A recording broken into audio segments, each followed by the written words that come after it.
What's up, everybody? This is another episode of SPORTS-REUBEN-LIFE. First show is going to be on YouTube. Second show is going to be on Facebook every single day, Monday through Sunday. Let me know what you think about it in the comments below. Like, subscribe, all that good stuff. Let's jump right into it. In this episode, I'm going to be covering the Logan Paul versus KSI 2 fights. In specific, how Logan Paul can get the victory, right? So, there's very little to go on here, but if you look at his last fight, you look at them fighting the last time, it's clear that the first thing that you have to address is his cardio, right? His cardio is what made the draw actually happen. He slowed down tremendously in the last three rounds rather. He had a difficult time putting punches together. But the first part of, if he wants to win this fight, because if KSI is prepared, then Logan Paul has to do a lot better than he did last time in terms of his cardio, his gas tank, right? He needs to be in better shape. He doesn't need to be bulkier. He doesn't even need to be stronger. He just has to be in better shape. He has to be better prepared, right? Number two, right? If you're looking at the way that they fight stylistically, Logan Paul has a longer reach. He needs to utilize his jab more. He needs to stay off the ropes. He needs to keep the fight, keep circling, and keep the fight in the center of the ring, right? This guy, he has a long reach. He has a longer reach than KSI. So the power is he needs to keep it at bay. He needs to keep it where he is not allowing this guy to get in and to make it his kind of fight. So he needs to establish his jab. What that does is he then controls the pacing of the fight, and then he controls where the fight goes, right? So then that's where KSI can get beat, right? So Logan has to have better cardio. He has to establish that jab. He has to circle. He can't get put against the ropes. He can't let there be a lot of clinches, right? He's got to be able to snipe these punches, and he needs to put at least a 2-punch combination in there.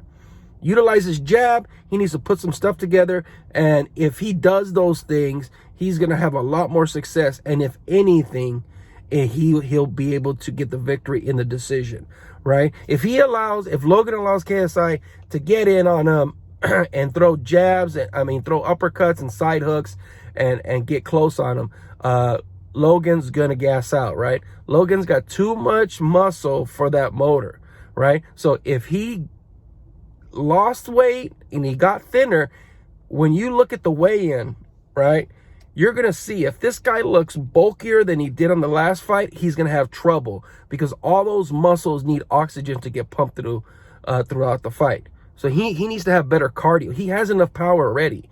He could have lost a little bit of power because, frankly, who's he knocking out? He's not even knocking out somebody he has just as much experience as him.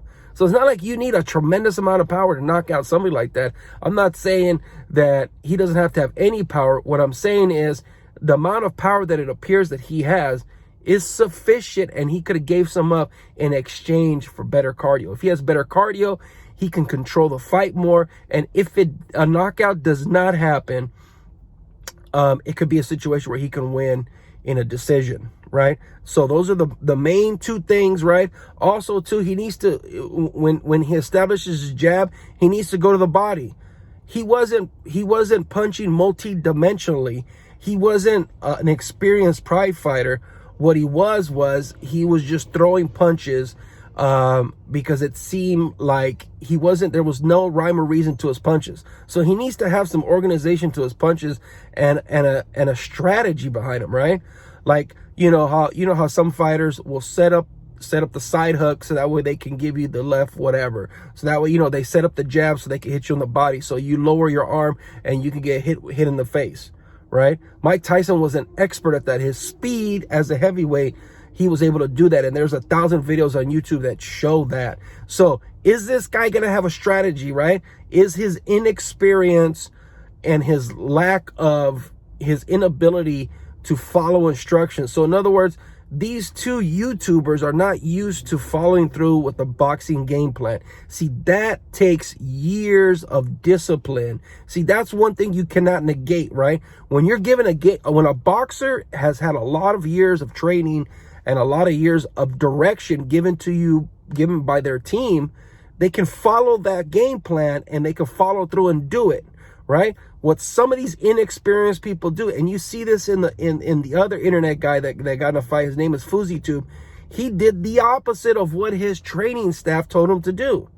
That is a direct result of a lack of experience. So when you have, you can't duplicate any of that. You can't learn that right away. You're going to have to submit to your trainers and follow their game plan. Even though the game plan does not feel like it's working, the training staff's experience, you need to follow that. So that's where Logan needs to, now that's another thing he needs to do.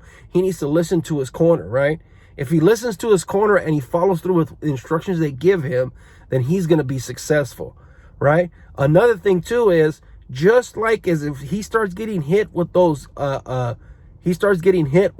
punches without headgear and smaller gloves, it could scare him, right? It could shock him, and vice versa. He needs to establish the jab. That's the reason why he needs to establish the jab, because KSI, as soon as he starts feeling those real punches without headgear and smaller gloves, it could be a situation where he gets fearful of it, and he's not going to even try to get inside.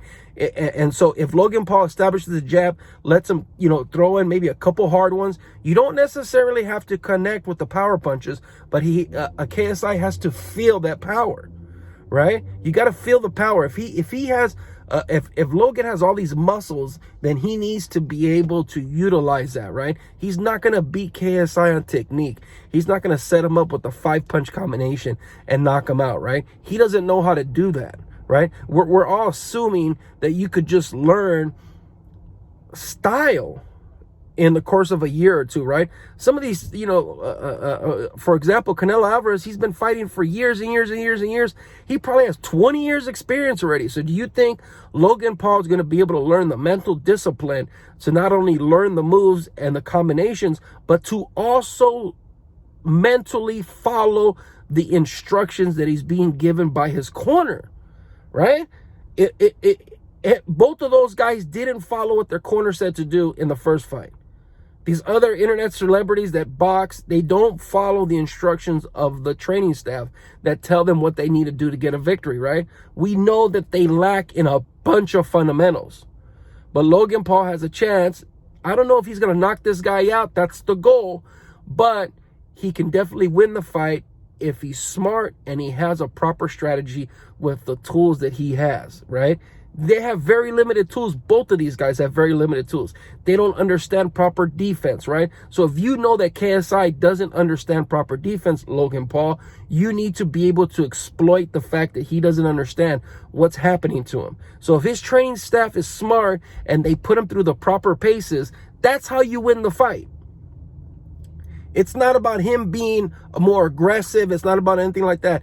He needs to keep the fight in the middle, utilize his jab, once in a while let KSI feel his power, and he needs to have a cardio. He can't let KSI put him against the ropes and basically dirty box him. He's got to avoid that. At all costs, he's got to avoid that. He's got to establish his jab, and for his sake, if his cardio's not there, and he should know that. He should know that his cardio is or isn't there. If his cardio isn't there, then he needs to be way more aggressive and try to get the knockout in the first 4 rounds if it's a 6-round fight, or the first 3 rounds. So that being said, I think it's going to be an entertaining night, because you have that fight and it's stacked with other good fights before it. It's going to be on the DAZN network, so you're going to have a bunch of people watching. It's going to be very interesting. I'm going to watch it. If anybody can sell out the Staples Center, you got to give them credit, right? If you can sell the Staples Center and pack that place and make money with that venue and get a good deal with DAZN, which is a fighting network where boxers and all that have gone, right? The biggest name in boxing is with the DAZN network, right? And so You know, I think it's going to be a good challenge. So anyways, if you like this video, this is the second of the 3-part series of the Logan Paul KSI breakdown, Logan Paul KSI 2 breakdown.